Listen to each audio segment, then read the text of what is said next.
Iya, yang akan menemani Good News Family untuk ngobrol dan kita akan bahas banyak hal buat Anda. Jadi buat Anda yang mungkin mau gabung bersama dengan kita untuk info-info kesehatan boleh banget. Dan ini lagi mengudara kembali gitu ya. Dan di siang hari ini sudah terhubung melalui aplikasi Zoom dengan Dokter Fiona dari Rumah Sakit Pantiwasa Dokter Cipto. Selamat siang, Dok. Halo, selamat siang. Iya, apa kabar, Dok? Baik-baik. Yes, Dokter Fiona, ini em, kita mau ngobrol hari ini tema kita ada tentang TBC. Nah, dokter ini lagi di rumah sakit kah? Lagi dinas atau? Di rumah sakit, eh, Mbak. Nah, aman ya semua ya. Iya, aman, Mbak, aman. Oke, kita mau ngobrolin tentang TBC. Nah, buat beberapa orang gitu ya, mungkin TBC, apa sih itu TBC gitu ya? Atau sudah sering kali dengar tentang TBC, tapi yang jadi pertanyaan saya yang pertama itu ya, TBC ini kan sebetulnya kasus yang cukup lama terjadi gitu ya, yang orang sudah kenal dari bertahun-tahun yang lalu. Apakah hari ini sebetulnya TBC itu juga masih banyak kasusnya, Dok, yang sering ditemui di rumah sakit? Kalau TBC itu memang kalau dari Indonesia gitu ya, dari Mm-mm, secara prevalensinya di Indonesia itu memang ternyata cukup banyak ditemuin gitu. mm-mm, Dia itu nomor 2 kasus penyakit infeksi yang menular di Indonesia yang mm-mm. dari saluran pernafasan. Nah, tentu aja itu pasti ada hubungannya gitu di rumah sakit pasti banyak ketemu kasus-kasus untuk pasien-pasien dengan tuberkulosis. Mm-mm. Misalnya datang itu cuman keluhannya nggak parah nafas gitu, tapi ketika dilakukan pemeriksaan, ketika dilakukan ronsen gitu ketemu tuberkulosisnya aktif gitu. Oke, jadi memang sebetulnya sampai hari ini tuh juga masih banyak gitu ya kasus-kasus ditemui tentang tuberkulosis. Dulu orang itu kadang kayak yang kalau kena TBC itu kayak yang malu gitu lah. Dalam artian gini, ih TBC gitu ya. Nah, ini apakah juga sering kali terjadi seperti itu, Dok? Dalam artian gini terus orang yang bikin kayak malas berobat. Orang kan TBC itu kan memang proses pengobatannya bisa dibilang cukup panjang gitu ya. Nggak selesai dalam 1 2 hari gitu atau seminggu selesai. Ini cukup panjang prosesnya. Yang sering kali bikin orang itu kayak yang apa ya ignore gitu ya atau mengabaikan atau bahkan menghindar bahwa dia misalnya terkena TBC gitu, Dok. Eh, Banyak sih, maksudnya pasien-pasien itu rata-rata kalau udah ketahuan hasil TBC gitu ya, ada Mm-mm. yang mungkin untuk pengobatannya males gitu, karena kan Mm-mm. tadi ya kembali lagi ke pengobatan itu harus 6 bulan, minimal Mm-mm. 6 bulan dan harus minum obatnya itu kan kita bilang cukup banyak dan harus dalam waktu 6 bulan itu terus menerus gitu. Kadang Mm-mm. juga dari situ muncul rasa males, terus ada kadang mungkin dari masyarakat juga ada stigma nih kalau oh sakit TB nggak bisa sembuh nih, Mm-mm. jangan-jangan kondisinya itu di apa ada disantet lah atau apalah kayak gitu. Iya, Gitu. iya. Ya, pandangan-pandangan masyarakat lah ya, stigma-stigma yang ada di masyarakat yang seringkali bikin penderita TB ini sendiri kayak yang mengabaikan atau bahkan mungkin kayak yang merasa, aduh jangan deh, jangan sampai diketahui orang gitu ya. Karena takut dijauhin lah dan lain sebagainya. Karena orang juga merasa kalau TBC itu cepat menular gitu. Nah, ini nanti kita akan bahas ya. Benar nggak sih kalau Hmm. seorang TBC terus kemudian otomatis tertular dan lain sebagainya gitu. Nah, oke, sekarang mulai dari si TB ini sendiri, TBC ini. Itu sebetulnya apa sih sakit yang diserang apa, penyebabnya apa gitu, Dok? Jadi kalau TBC sendiri itu eh, merupakan suatu penyakit yang menyerang gitu ya Mm-mm, di bagian di tubuh manusia disebabkannya oleh bakteri yang namanya Mycobacterium tuberculosis. Jadi mm-mm, bakteri ini tuh unik teman-teman. Jadi ini tuh bakteri yang memang tahan asam. Jadi dia tuh sangat kuat gitu. mm-mm, Eh, Tumbuhnya itu dia pelan-pelan dan tahan terhadap kayak lingkungan-lingkungan gitu. mm-mm, Eh, nggak mudah mati istilahnya kalau gampangannya. Nah, mm-mm, TBC ini sendiri tuh penularannya sebenarnya itu bukan lewat udara, tapi penularannya lewat udaranya itu lewat droplet. Droplet itu artinya percik renik yang yang keluar misalnya dari orang itu saat bicara, saat bernafas, kemudian saat batuk, bersin kayak gitu. eh yang ter yang keluar gitu dari mulut, yang keluar dari badannya mm-mm, orang yang memang terinfeksi dari TBC. Nah, mm-mm, terus eh, karena penularannya lewat udara droplet ini, dia tuh berhubungan pasti dengan faktor resikonya. Yaitu faktor resiko utamanya adalah kontak yang erat sama penderita yang memang mengalami tuberkulosis sendiri. Selain itu juga mungkin ada faktor-faktor lingkungan yang mendukung gitu ya, dari kondisi perumahannya yang cukup padat, kemudian dipengaruhi juga dari status gizinya orang, dan juga kekebalan tubuhnya sendiri. Nah, Mm-mm. sebenarnya tuberkulosis ini tuh kalau eh, kita bilang tadi balik lagi ya, penyakitnya itu menyerang kemana gitu. Sebenarnya dia tuh nggak cuma menyerang ke paru-paru aja seperti yang kita tahu gitu ya. Bisa juga menyerang ke bagian-bagian tubuh yang lain. Misalnya nih ada yang namanya kita ketemu TB kelenjar. Kalau ke TB kelenjar itu berarti nanti menyerangnya dia ada di kelenjar getah beningnya gitu. Mm. Atau TB yang menyerang di tulang gitu bisa juga, atau TB yang menyerang di otak gitu. Mm. Dan TB yang ada di usus, TB perut gitu-gitu juga ada. Nah, dan apa penyakitnya sendiri itu terutamanya itu ada dari dropletnya itu kan dihirup gitu. Percikannya yang tadi keluar itu terhirup oleh manusia yang lainnya. Mm. Nah, ditelan dalam tubuhnya itu akan dilawan nih oleh sistem imun, dikenali oleh sistem imun. Kalau memang sistem imun orang yang terkena percikannya itu baik gitu, dia akan dari sistem imun itu akan melindungi tubuhnya dan akan diisolasi gitu bakterinya. Jadi kalau sudah diisolasi itu namanya nanti akan TB laten. Sedangkan kalau sistem imunnya itu tidak baik, eh, kondisinya pasiennya itu enggak, kondisi orangnya itu enggak fit gitu ya. Mm. Nah, akibatnya bakterinya itu jadi aktif dan bisa menyebar ke seluruh tubuh. Mm. Mm. Mm. Oke. Ini TB ini bisa tadi ya bisa menyerang ke paru-paru, kelenjar, tulang, otak, usus atau perut gitu. Apakah juga proses pengobatan dan lain sebagainya untuk setiap yang diserang apa itu sama dok? Karena yang setahu saya kan seringkali yang kasus yang terjadi orang TBC mengkaitkannya dengan paru-paru gitu ya, atau batuk gitu. Nah, seringkali kan hanya hanya yang dikaitkan ke situ aja dok. Iya, kalau untuk nanti pengobatannya sendiri itu akan untuk pengobatannya obatnya pasti sama dengan Mm-mm. obat-obatan yang TB gitu ya.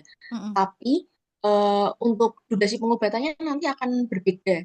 Jadi bisa tergantung tadi yang diserang itu di mana. Misalnya nih kalau kita bilang TB paru itu pengobatannya TB paru itu kurang lebih selama 6 bulan. Nah, kalau nanti TB-nya itu menyerang ke luar usus atau ke luar paru, ke ekstra paru sepertinya itu, seperti usus, itu nanti bisa menyerang, bisa pengobatannya itu bisa lebih lama, bisa sampai 6-9 bulan atau bisa sampai 12 bulan gitu. Tergantung menyerangnya nanti di mana. Oke, jadi nanti di awal dari dokter akan memeriksa dulu ini menyerangnya di mana. Kalau hanya di paru-paru juga nanti dikoreksi kembali setelah sekian lama pengobatan gitu ya dok ya. Mm-mm. Ya. Nah, em, kalau yang selama ini ditemui dok, em, orang gejala deh, gejala dulu deh. Orang kan sering kali ngomong, oh TB itu batuk yang nggak berhenti-berhenti gitu ya, atau ada yang sampai ke batuk darah gitu. Nah, tapi sebetulnya gejalanya yang awal sekali apa sih dok kalau si TB ini? Kalau dari gejala tuberkulosis sendiri itu memang yang paling sering kita temukan gitu ya, keluhannya adalah batuk produktif yang berkepanjangan. Hmm. Jadi bukan cuma batuk yang kayak 1 minggu aja atau dikasih obat sembuh gitu. Nah ini batuknya TB itu dia biasanya akan rata-rata itu akan keluar dahaknya dan batuknya itu lebih dari 2 sampai 3 minggu, bahkan bisa berbulan-bulan. Hmm. Nah, terus untuk gejala lain bisa juga disertai dengan batuknya itu keluar darahnya. Hmm. Terus ada keluhan sesak nafas, ada keluhan nyeri dada. Dan mungkin yang nggak disadari gitu ya, Hmm. kayak dianggap sepele itu ada kayak penurunan berat badan pada beberapa orang. Terus ada demam, tapi demamnya itu kayak anget-anget aja, terutama pada hari-hari sore gitu. Kemudian ada juga rasanya kayak badannya gampang capek, lemes-lemes. Terus juga ada kayak badannya rasanya kayak keringetan, terutama di malam hari. Gitu. Hmm. Oke. Em, Dulu ya orang tuh memandang bahwa TB itu penyakit yang hanya menyerang kalangan bawah gitu. Atau atau kayak yang TB itu gitu ya sepele gitu. Tapi ternyata TB itu bisa menyerang siapa saja kan, Dok? Bisa, bisa menyerang siapa aja. Jadi bukan cuman orang-orang yang dalam tanda kutip ekonomi menengah ke bawah Iya, ya. iya. Bisa kena ke semua orang yang Mm-mm. memang eh, punya faktor risiko yang tadi sudah kita sebutkan. Gitu. Nah, em, TB ini, oke, kalau sudah batuk, demam, dan lain sebagainya gitu ya, tegak diagnosis bahwa seseorang terkena TB ini dari apa sih dok pemeriksaan yang bisa dilakukan? Jadi kalau untuk menegakkan diagnosa dari Mm, tuberkulosis sendiri, mm, itu kan kalau pasien datang ke rumah sakit, ke klinik, seperti itu nanti kan akan dilakukan pemeriksaan oleh dokter. Jadi mm, nanti akan ditanya apakah untuk dicari dan digali gitu untuk gejala-gejala TB-nya. Dan mm, kemudian akan ditanyakan nih, yang penting adalah apakah ada riwayat kontak dengan pasien-pasien yang dalam tanda kutip mengalami tuberkulosis atau gejala-gejala yang mirip gitu. mm, mm, Kemudian nanti akan dilakukan pemeriksaan lanjutan dalam bentuk pemeriksaan laboratorium. Nanti bisa diambil untuk pemeriksaan dahaknya untuk melihat bakteri tahan asamnya itu bakteri Mycobacterium tuberculosisnya itu ada atau enggak dari dahaknya. Atau bisa dilakukan kultur. Kultur itu untuk melihat dari apakah benar itu tuberkulosis. mm, Atau kita bisa lakukan yang sekarang banyak itu adalah tes cepat molekuler TCM gitu mm, mm, untuk melihat eh, apa sensitivitas obatnya sama untuk tes apakah benar ini ada TB-nya gitu. mm, mm, Terus juga kalau memang dari laboratoriumnya itu sudah dilakukan, kadang juga kita akan melakukan untuk pemeriksaan radiologi dada mm, mm. untuk melihat apakah ada gambaran-gambaran khas tuberkulosis yang ada di dari ronsen toraksnya seperti itu. Oke, nah sekarang buat anak-anak. Ini yang seringkali juga ditemui gitu ya. Kasus pada anak-anak yang terkena TB dengan orang dewasa ini apakah berbeda antara gejala lalu juga pemeriksaannya nanti dan pengobatannya, Dok? Kalau untuk anak-anak gitu ya, kalau untuk anak-anak itu sedikit berbeda dari dewasa karena kalau anak-anak itu pertama dari gejalanya, gejalanya pada anak-anak itu bukan biasanya itu bukan ketemunya batuk, tapi pada Hmm, anak-anak itu lebih ke penurunan berat badan atau berat badannya yang kok nggak nggak naik. naik-naik nih Hmm, selama berbulan-bulan kayak gitu. Terus ada juga keluhan demam lama atau keluhan ada kayak pembesaran kelenjar getah beningnya, misalnya di ketiak atau ke lehernya atau selangkangannya kayak gitu. Dan kalau anak-anak itu nanti pemeriksaannya lebih ditekankan kepada mencari riwayat kontak eratnya, sama biasanya kita bisa lakukan untuk pemeriksaan tuberculin skin test atau mantuk kalau kita bilang. Jadi nanti ada semacam reagen gitu kita suntikan di bawah kulit untuk melihat indurasi-indurasi itu adalah eh, pembesaran atau pembengkakan hasil reaksinya dalam tubuhnya. Ada nilai positifnya untuk nilai tertentu seperti itu. Dan juga kalau pada anak-anak itu biasanya kita lakukan penegakan diagnosanya itu adalah dengan scoring. Ada scoring untuk diagnosa TB anaknya, untuk melihat dari gejalanya, dari riwayat kontaknya, sama dari hasil penunjangnya seperti itu. oke. Nah, Tapi sekarang kalau untuk mm, mm, pengobatan, dari pengobatannya tetap sama dengan dosisnya. Ada perbedaan dosis ada, cuman obat yang digunakan tetap sama obat tuberkulosis. durasi sama. Kalau durasi kurang lebihnya sama. Sama ya. Oke. Mm. Nah, sekarang ini dok, kalau untuk penderita TB sendiri gitu ya, penderita TB sendiri itu apa sih yang harus diperhatikan dan harus dilakukan gitu ya? Karena gini, selama kan dia pengobatan selama 6 bulan gitu ya. Orang itu seringkali kalau misalnya nih ketemu, itu sakit TB, jangan deket-deket loh nanti ketularan gitu ya. Karena ini menular gitu. Itu sering kali dan beberapa kali saya menemukan orang selalu berpendapat seperti itu. Tapi apakah betul selama proses 6 bulan itu dia selalu sebelum dinyatakan sembuh nih, dia masih TB itu dia masih bisa menularkan? Eh, jadi kalau untuk pasien-pasien yang tuberkulosis memang pengobatannya dalam jangka waktu lama gitu ya, 6 bulan kita katakanlah pada Mm-mm. tipe-tipe yang standar, dalam tanda kutip standar bukan yang resisten obat gitu ya. Mm-mm. Biasanya dalam 6 bulan pengobatannya. Dan sebenarnya itu kalau pasien-pasien dengan tuberkulosis kalau memang pasiennya itu pengobatannya secara rutin, minum obatnya setiap hari diminum dengan dosis yang sudah ditentukan seperti itu, biasanya proses infeksinya itu memang akan lebih, kita bilangnya sudah tidak terlalu menular gitu setelah kurang lebih pengobatan rutin selama 4 minggu, selama 1 bulan pertama itu kalau diminum secara rutin ya. Jadi Oke. sebenarnya Mm, kuncinya kalau memang sudah terkena dari tuberkulosis itu sendiri adalah pengobatannya. Pengobatannya tidak boleh berhenti sama sekali. Dan mm, kemudian walaupun rasanya badannya udah mendingan nih, oh kayak mm, seger mm, mm. kan gitu. Biasanya kan kalau pasien-pasien kayak gitu kan berhenti gitu ya minum obatnya ya. Ya, ya, ya, ya. Ya, betul. Padahal tuh nggak boleh karena begitu obat TB itu berhenti, yang ditakutkan adalah resistensi. Nah, kalau sudah resisten, pengobatannya pasti akan lebih sulit, lebih lama, dan pasti membutuhkan biaya yang nggak murah juga. Gitu. Iya kan karena kan memang 6 bulan gitu ya, 6 bulan setiap hari harus minum obat terus menerus gitu kan. Ada orang yang jenuh, bosan gitu, atau mungkin merasa, aduh gitu ya. Nah, tapi ternyata memang dia harus melakukan itu selama 6 bulan itu. Nah, kalau untuk tadi kan kita ngomongin tentang penularannya dia melalui droplet, orang-orang terdekat juga harus mulai ini. Kalau dia ini perlu diisolasi atau nggak sih dok sebetulnya? Atau memang buat yang orang di sekelilingnya harus juga, misalnya nih dalam satu keluarga ada satu yang positif di TB gitu ya, terkena TB gitu. Satu keluarga yang tinggal dalam satu rumah misalnya, apakah juga harus tes lagi semuanya biar dia kena TB nggak nih gitu, tertular nggak nih gitu.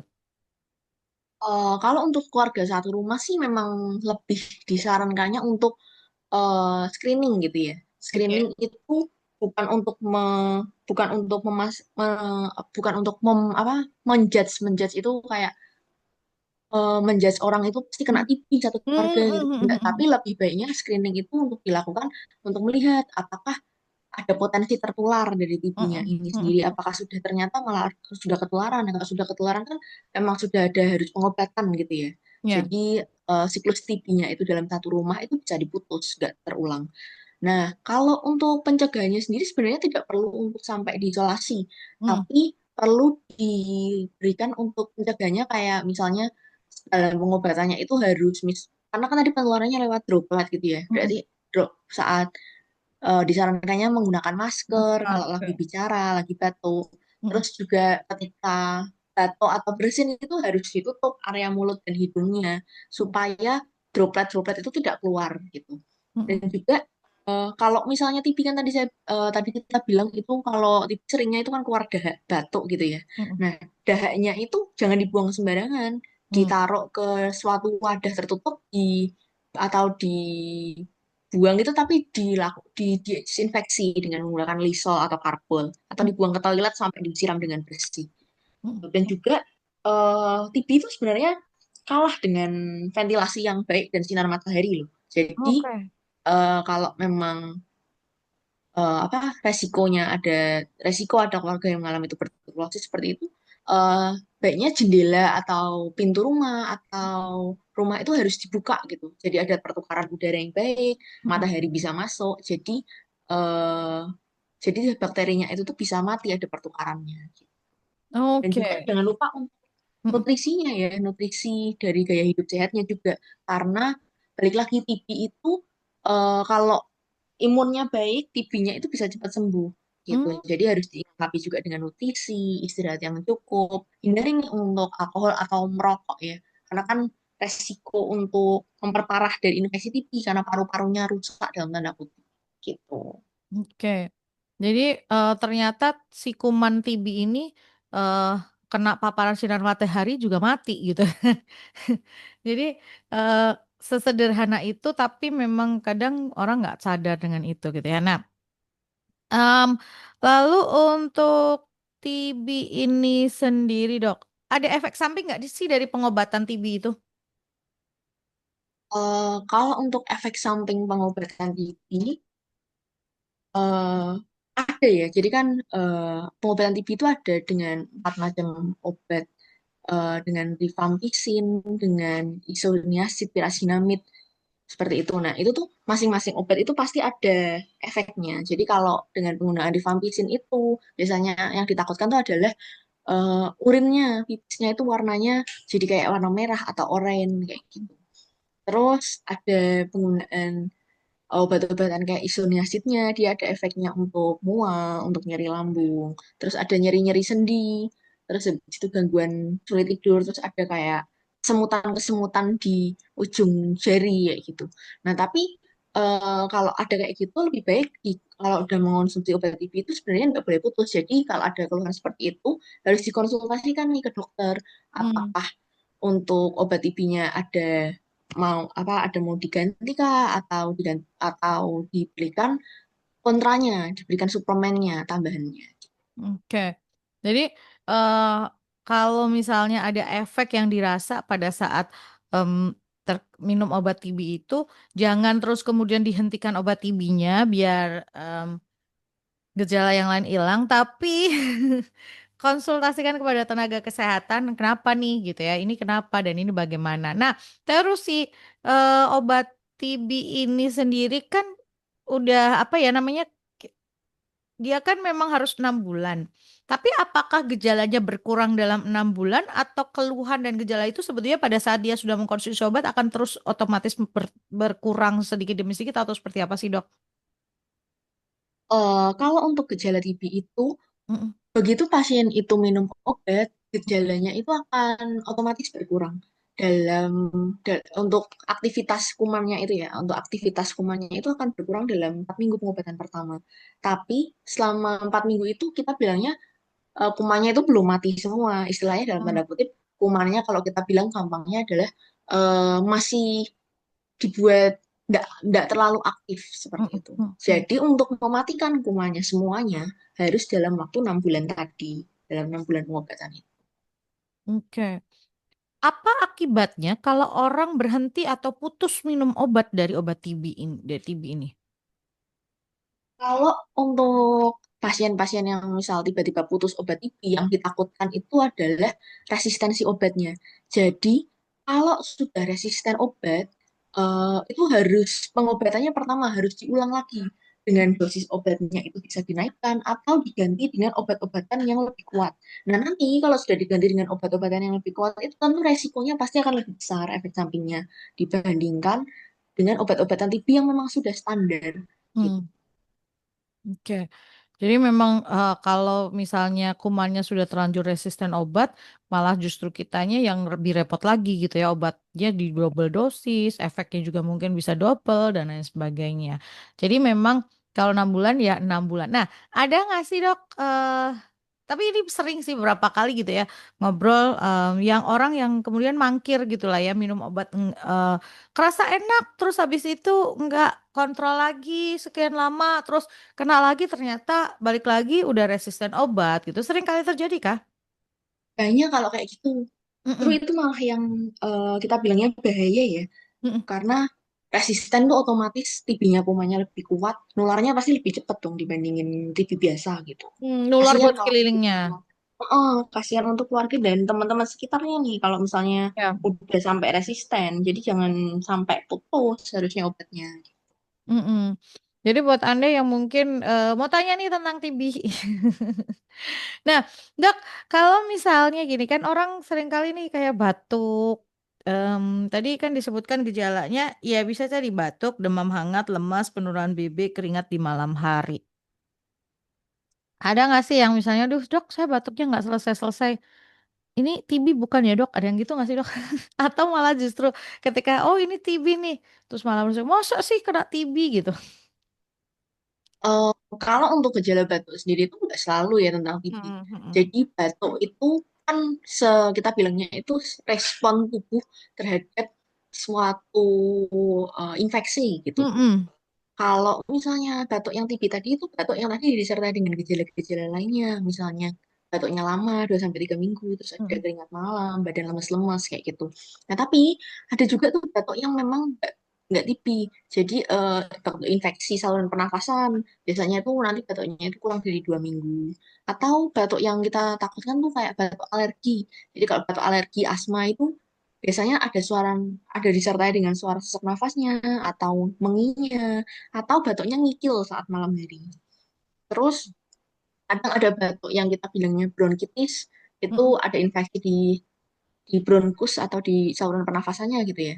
Nah, itu biasanya memang batuknya lebih lama, 2 sampai 3 minggu, tapi dia biasanya disertai dahak. Dahaknya itu warna kuning atau kehijauan. Sedangkan kalau pada TB itu biasanya batuknya enggak berdahak sampai enggak berdahak warna kuning. Biasanya lebih ke batuk dahak yang warna putih. Oh, Dan juga kalau ada nih yang sering di mix adalah penyakit-penyakit yang kayak GERD, itu ada biasanya terasa batuk kering hmm. saat habis berbaring rebahan gitu, tiba-tiba rasanya kok kayak mau batuk gitu. Hmm. Ya. Jadi tidak tidak semua batuk itu menjadi gejala dari TB gitu ya. Tapi memang bisa salah satu gejala TB itu adalah batuk. Nah, ini ada pertanyaan. Selamat siang, Dok. Apakah TB bisa dicegah dengan vaksinasi? Vaksin apa, Dok? Kalau untuk TB itu sebenarnya kalau pada untuk orang dewasa tuh eh, jarang ya ada pencegahan untuk vaksinasinya. Tapi justru malah pada anak-anak untuk TB Oh. itu dicegahnya itu dengan pemberian vaksinasi BCG. Hmm. Jadi sebenarnya itu vaksin penting untuk diberikan karena untuk mencegah tadi TBC-nya itu kena pada anak-anak. Oke. Jadi jangan jangan bolong-bolong vaksinnya ya, apalagi kayak BCG itu kan di awal banget kan? Itu Di awal awal waktu anak habis lahir itu satu iya, bulan 1 bulan. lagi. Mm-mm. Itu imunisasi awal yang diterima oleh anak-anak gitu ya. Jadi apa yang sudah diprogramkan pemerintah itu ya, vaksin yang sudah ada di daftar yang gratis itu sebenarnya sudah dasar banget dan itu penting semuanya gitu kan. Harus Sempat berikan. Iya betul, harus diberikan gitu loh. Itu yang program dasarnya. Syukur-syukur bisa ditambahin gitu ya, nggak masuk ke Iya, betul. program. Tapi ya kalau sudah nggak bisa ditambahin, yang di program itu nggak dilakukan gitu. Ya, sayang banget gitu loh. Apalagi kalau kemarin-kemarin sempat FYP gitu ya, sempat di sosial media gitu ada yang nyesel karena anaknya nggak divaksin, terus kemudian dia kena apa gitu ya. Ya harusnya kesadaran itu dari awal sudah ada gitu ya. Anak-anak itu haknya mereka loh untuk mereka mendapatkan vaksinasi itu. Jadi vaksinnya yang bisa untuk anak-anak itu BCG ya. Oke, ini ada TB pertanyaan. ya, Ah, untuk yang TB ya. untuk mencegah TB. Heeh. Nah, untuk mencegah TB. Ini ada pertanyaan yang bagus. Selamat siang, Dok. Saya tadi mendengarkan TB bisa di paru, bisa di tempat lain, tulang, perut, dan lain sebagainya. Nah, apakah gejalanya akan sama? Terus untuk TB yang menyerang yang lain, apakah juga memiliki potensi penularan sama seperti TB paru? Terima kasih. Eh, jadi kalau untuk gejala TB-nya secara umum itu tuh kalau TB-nya menyerang paru otomatis dia pasti akan keluhannya adalah batuk-batuk yang tadi. Tapi Mm-mm. kalau gejalanya dia gejala yang TB ekstra paru ya berarti bukan nggak biasanya tuh nggak ada tuh gejala untuk batuknya. Yang ada malah biasanya gejala yang lain. Gejala kayak demamnya, keringat malamnya, Mm-mm. terus penurunan berat badannya atau lemes-lemesnya. Kalau untuk nah, kalau misalnya nanti TB-nya, misalnya nih kita ketemunya kalau TB yang menyerang kelenjar getah bening gitu, yang nanti biasanya ditemukannya adalah pembengkakan di area kelenjar getah bening yang terkenanya. Misal TB-nya nanti terkenanya di TB meningitis atau TB di otak, keluhannya pasti akan lebih ke kayak sakit kepala yang hilang timbul, terus biasanya ada lehernya rasanya kaku, terus bisa disertai penurunan kesadaran. Terus kalau misalnya TB-nya kenanya di tulang belakang, itu ya biasanya biasanya ada keluhan kayak nyeri punggungnya, terus habis itu kaku-kaku di area punggung ada atau kita bilangnya gibus. Gibus itu ada pem- eh, perusakan di tulang gitu, dan ada bisa sampai bentuk tulangnya itu jadi rusak, jadi kifosis atau bungkuk kalau kita bilang.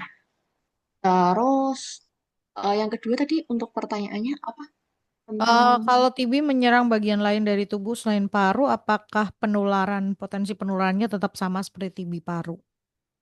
oh, kalau untuk potensi penularannya TB paru dan ekstra paru gitu ya, tentu kalau TB paru tuh akan lebih cepat menular karena tadi penularannya itu lebih kelewat Droplet. dropletnya.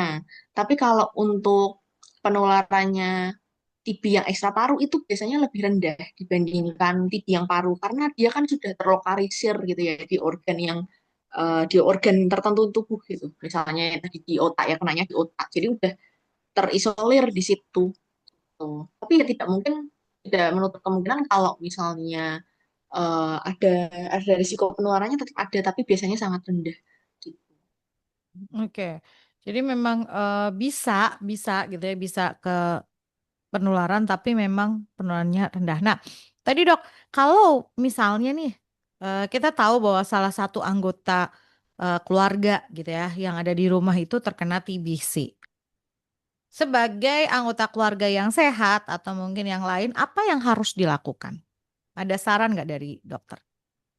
Eh, jadi kalau untuk sebagai saran ya, jadi mungkin pertama kita buat pencegahannya dulu, baik pencegahannya untuk penularannya dulu. Seperti yang tadi sudah kita jelaskan ya, jadi kalau untuk penularannya itu kan tadi lewat droplet, jadi otomatis harus kita sediakan nih masker untuk Hmm, kita di rumah harus pakai masker, baik untuk penderita. pasiennya Hmm, ataupun keluarganya yang di daerah rumahnya gitu. Terus juga kalau untuk kita harus belajar untuk etika batuk dan bersin yang benar. Terus juga tadi kita buka untuk rumahnya, kita rajin bersihkan rumah, ventilasinya, berikan makanan sama makanan yang cukup, nutrisi yang cukup, kita ajak olahraga, yang hidup sehat kayak gitu. Dan juga kalau untuk pasien-pasien TB itu kita juga butuh yang namanya keluarganya itu adalah mengawasi minum obatnya, pengawas Oh, minum.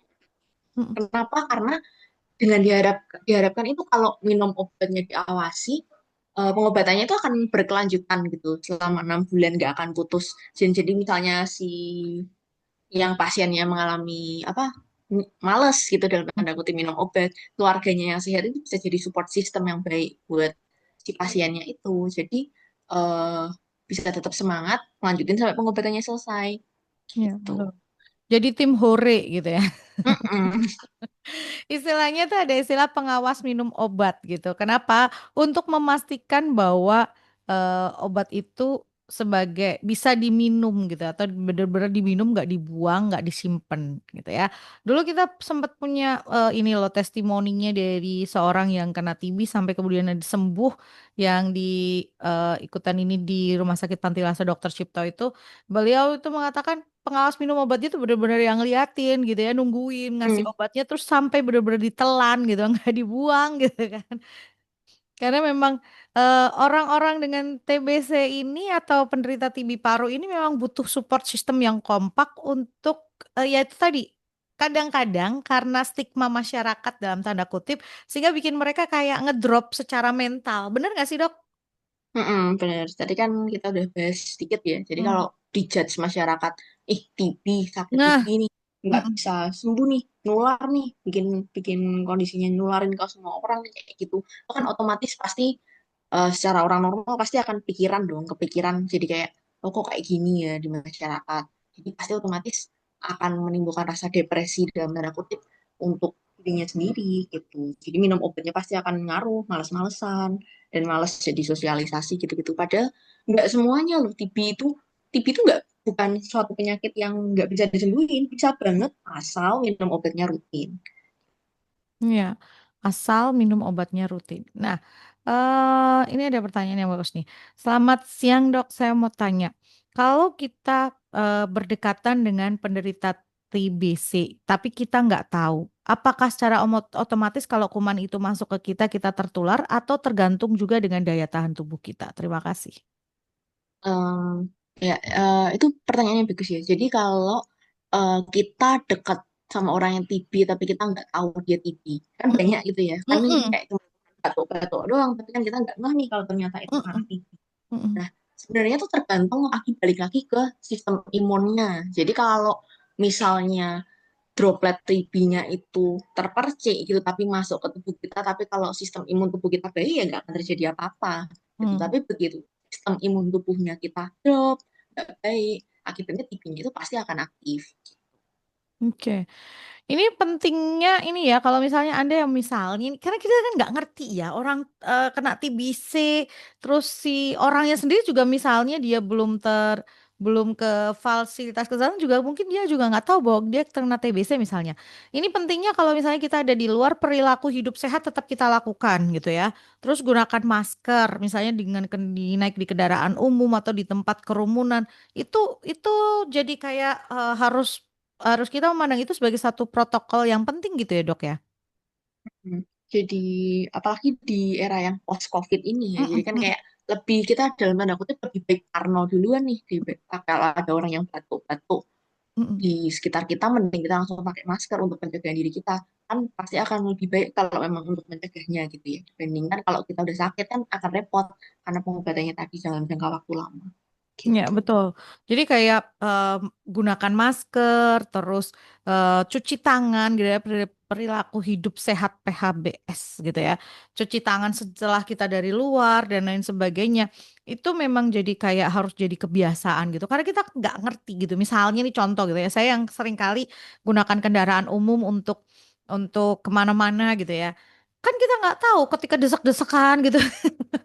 Jadi kalau kita gunakan masker terus setelah itu kita cuci tangan gitu ya, itu jadi salah satu mengurangi potensi penularan. Sebetulnya itu bukan hanya tentang TBC, ini tentang apa saja kan ya, Dok? Hmm, bukan cuma tentang sakit TB-nya ya, Ya, tentang betul.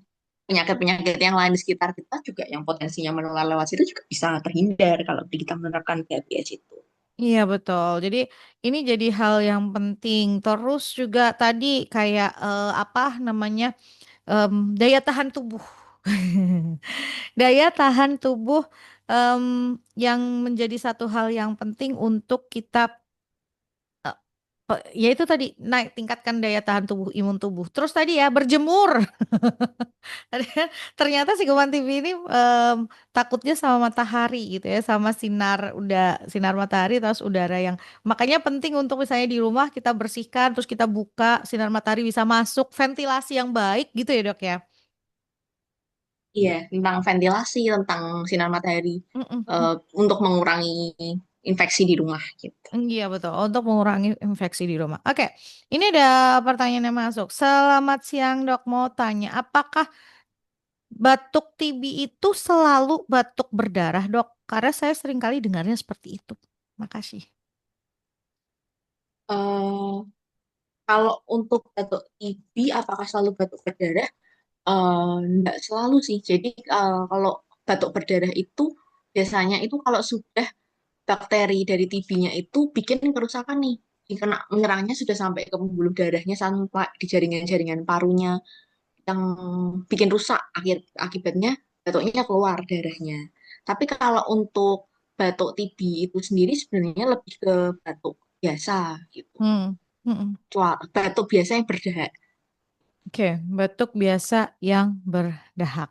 Nah, oke, ini ada pertanyaan lagi. Selamat siang, Dok. Mau tanya, tadi kan dokter menjelaskan bahwa TBC itu karena bakteri. Berarti rokok bukan penyebab TBC dong, Dok. Seringkali orang bilang katanya merokok menyebabkan TBC. Makasih.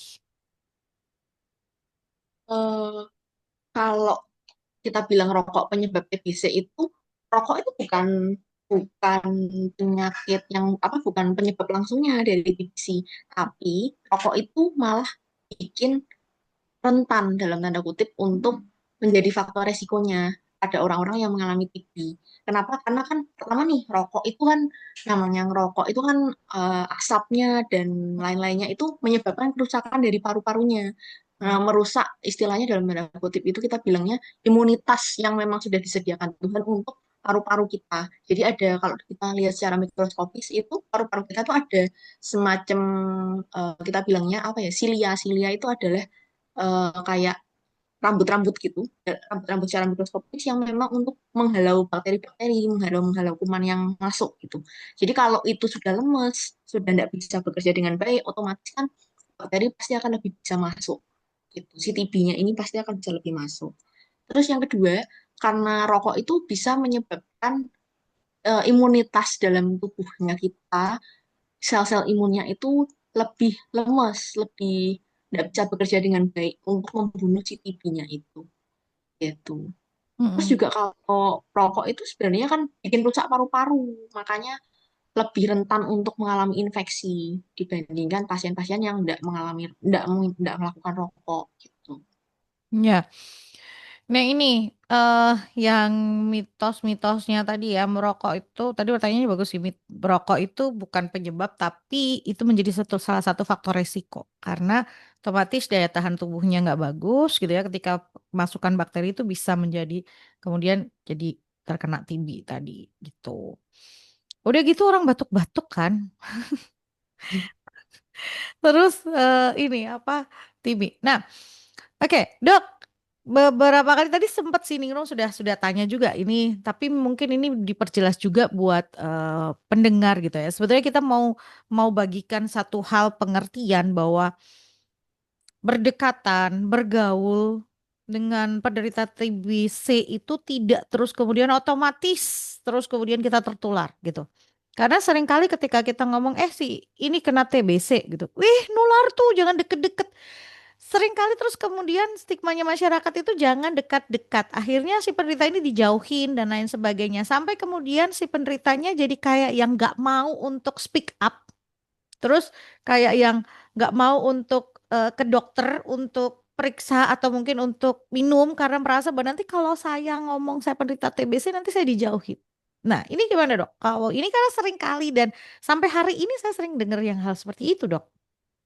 Mm-mm. Jadi prinsipnya balik lagi ke awal, kalau TB itu sebenarnya bukan untuk dijauhin, tapi kita harus rangkul nih penderitanya supaya Mm-mm. pengobatannya tetap lancar, tetap dia mau pengobatan selama 6 bulan biar si TB-nya, kuman TB-nya itu tuh mati dalam tubuhnya. Jadi kalau bukan stigmanya bukan untuk dekat, bukan nggak boleh dekat-dekat, nggak boleh kalau untuk berdekatan, cuman memang harus lebih waspada dan harus menggunakan protokol-protokol yang lagi. Kita harus pakai masker, terus etika batuk dan bersin yang benarnya juga harus diterapkan. Nggak boleh nih buang-buang dahak sembarangan. Cuci tangannya juga harus diterapkan gitu.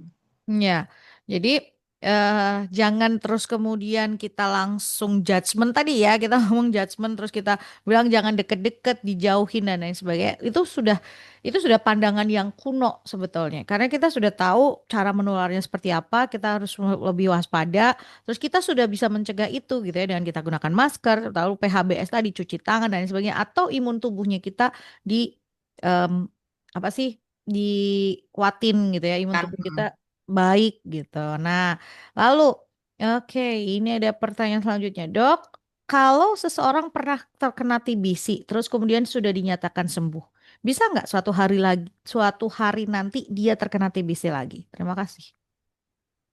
eh kalau pasien-pasien yang sudah pernah terkena TB apakah bisa kambuh gitu ya? Mm, Jelas pasti bisa, namanya itu kan penyakit penyakit yang disebabkan infeksi. Jadi kalau infeksinya itu terjadi lagi di dalam tubuh, otomatis pasti akan bisa kambuh. Apalagi kalau pengobatannya tidak tuntas, otomatis pasti akan lebih cepat kambuh.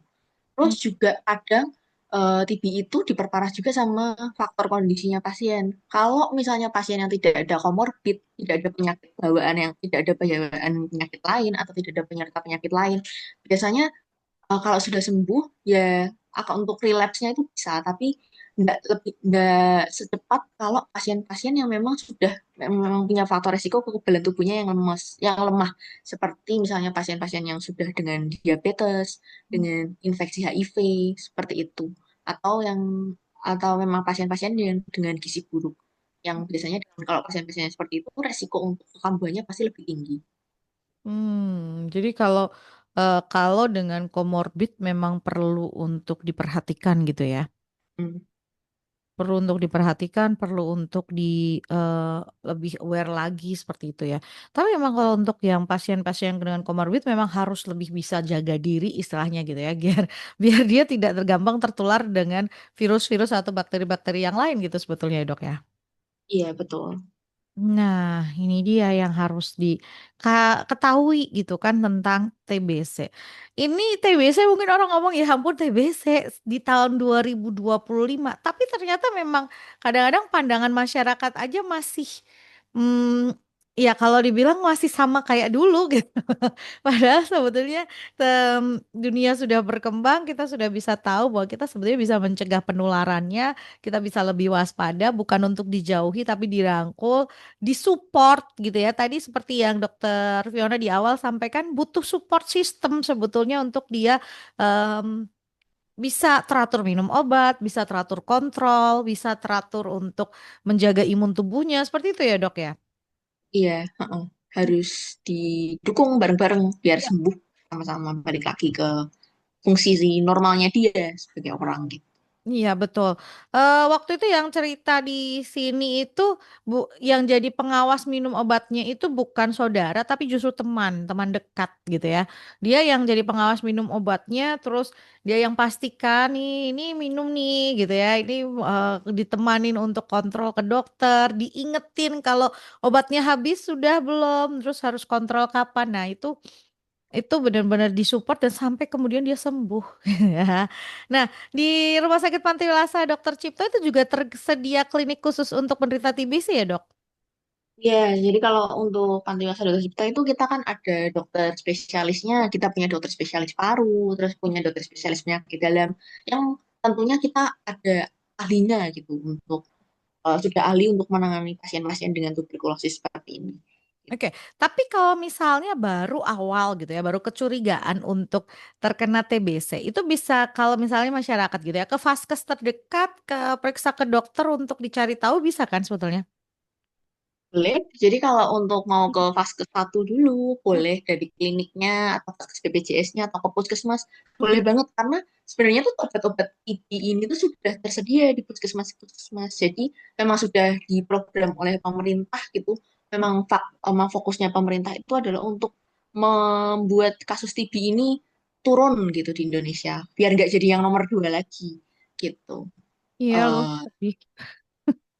jadi memang sudah diprogram untuk Mm, obat-obatan TB itu sebenarnya bisa diambil di cara di puskesmas dan memang gratis gitu. Iya. Jadi kalau misalnya Anda merasa ini oh, ya ke fasilitas kesehatan di mana Anda ini yang paling dekat gitu ya karena obat-obat itu sebetulnya tersedia di situ gitu dan ini program pemerintah untuk biar angka penderita TBC ini bisa turun karena memang cukup tinggi ya kalau di Indonesia.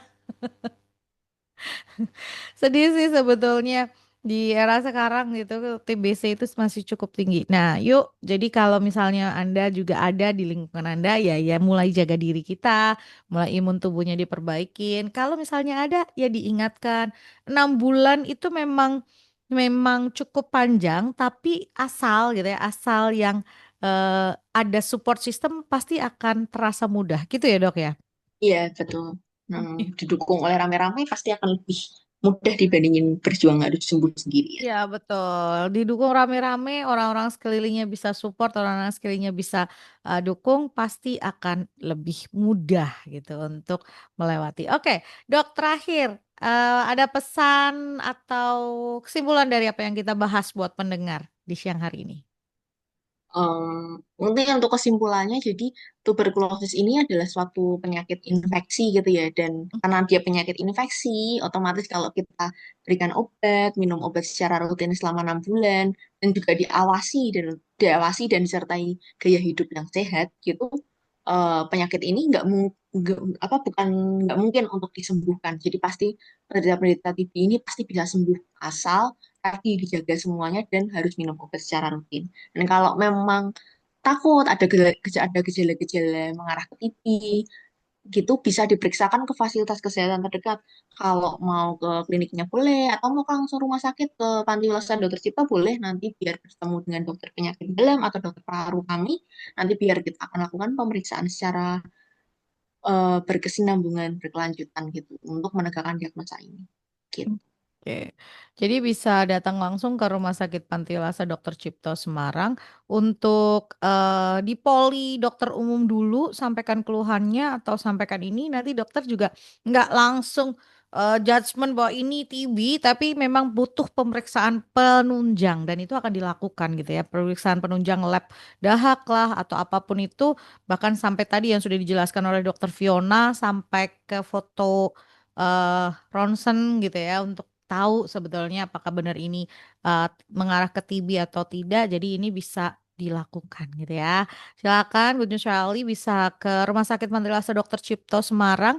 Untuk Anda yang membutuhkan layanan dokter spesialis, ada jadwal yang komplit, buka Instagramnya ya. Di Instagramnya bisa dibuka link-linknya juga. Atau membutuhkan layanan yang lain dari Rumah Sakit Mantilasa Dr. Cipto. Dokter Fiona, terima kasih ya. Ya, terima kasih Mbak Ningrum, mendengar untuk waktunya siang hari ini. Yes, terima kasih juga buat Rumah Sakit Pantai Lasa Dr. Cipto yang sudah support Good News dengan luar biasa. Sukses buat Rumah Sakit Pantai Lasa Dr. Cipto. Maaf mengganggu waktu siang harinya ya dok ya, lagi dinas padahal nih. Malah senang bisa bagi-bagi ilmu, Iya bagi-bagi betul. sharing bareng-bareng bareng. Benar. Jadi mengingatkan buat pendengar, membagi ilmunya juga, pengetahuan juga buat pendengar. Sekali lagi terima kasih Dokter Fiona, sampai ketemu lain kesempatan. Ya, makasih. Ya, terima kasih buat Anda Good News Family yang sudah bergabung bersama dengan saya. Terima kasih untuk kebersamaan dan atensinya ya. Sampai jumpa di lain kesempatan. Berharap apa yang dihadirkan hari ini jadi berkat dan bermanfaat buat setiap Anda. See you.